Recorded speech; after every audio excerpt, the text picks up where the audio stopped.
বাংলায় যদি হিন্দু ধর্ম নষ্ট হয়ে যায় তাহলে তার কারণ কি হতে পারে?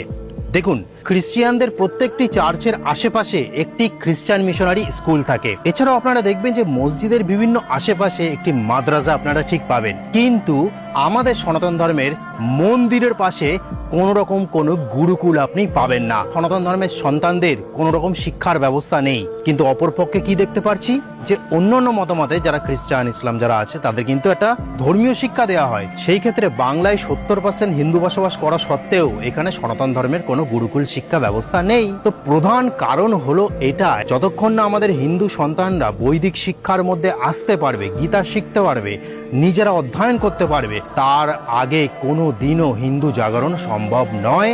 যদিও বা কিছুক্ষণের জন্য জাগে, সে আবার ডাউন হয়ে যাবে, কারণ সেই শিক্ষা সে ছোটবেলা থেকে পায়নি। কিন্তু অপরপক্ষে আমরা কি দেখছি যে একটা খ্রিস্টান ধর্মের মানুষ, একটা ইসলাম ধর্মের মানুষ, তারা ধর্মের প্রতি খুবই সহনশীল এবং ধর্ম রক্ষার যখন সময় আসে তারা এগিয়ে আসে।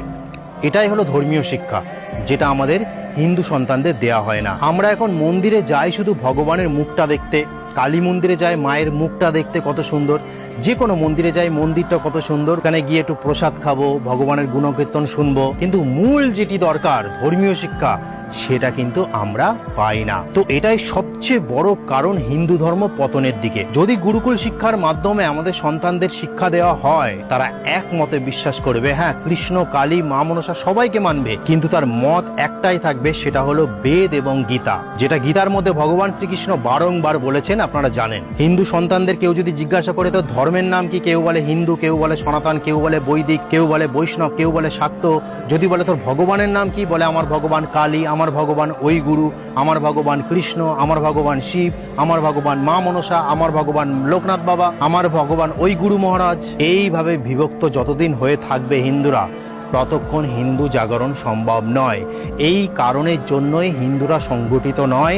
এই কারণের জন্যই হিন্দুরা সর্বক্ষেত্রে পূজা দেখতে যাবে লক্ষ লক্ষ মানুষ, মন্দিরে যাবে লক্ষ লক্ষ মানুষ, তারকেশ্বরে যাবে লক্ষ লক্ষ মানুষ, সব জায়গায়। কিন্তু ধর্ম রক্ষার যখন প্রশ্ন আসবে তখন হিন্দুরা একত্রিত হয় না।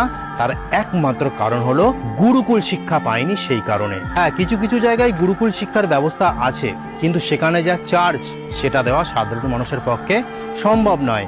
কারণ আমাদের দেশে 80% এখনো মানুষ 10 থেকে 15,000 টাকা ইনকামের মধ্যে আছে, এবং বাকি 20% মানুষ তারা অধিক ইনকাম বড়লোক। যেখানে 80% মানুষ নিম্ন মধ্যবিত্তর মধ্যে পড়ে, তারা কিভাবে একটি 10,000 টাকা দিয়ে গুরুকুল শিক্ষা নেবে মাসে, কিভাবে 5,000 টাকা দিয়ে নেবে, কিভাবে 2,000 টাকা দিয়ে মাসে গুরুকুল শিক্ষা দেবে নিজের সন্তানকে।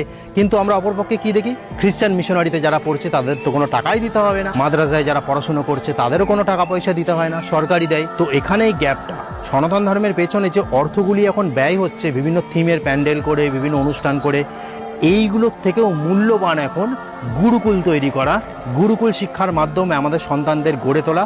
তারপরেই তারা ধর্মশিক্ষা সম্পর্কে সচেতন হবে, কিভাবে ধর্মকে রক্ষা করতে হয় বেদে সম্পূর্ণ বর্ণিত আছে, গীতায় বর্ণিত আছে। একটা মানুষের সিভিক সেন্স কেমন হওয়া দরকার সেটাও সম্পূর্ণভাবে বর্ণিত আছে। এই যে মানুষ মাটিকে দূষিত করছে, পুকুরকে দূষিত করছে, নানা অপকর্মে লিপ্ত আছে, গুরুকুল শিক্ষার মধ্যে আসলেই এখান থেকে মুক্তি পেতে পারবে। তো আমার সাথে আপনারা কতটা সহমত আপনারা অবশ্যই জানাবেন। আর এটাও জানাবেন যে সত্যি আজকের যে বর্তমান দিনে দাঁড়িয়ে আমাদের প্রজন্মকে বা আমরাও গুরুকুল শিক্ষাকে খুবই প্রয়োজন। তো আজকে বলার ছিল। হরে কৃষ্ণ, জয় সনাতন ধর্মের জয়।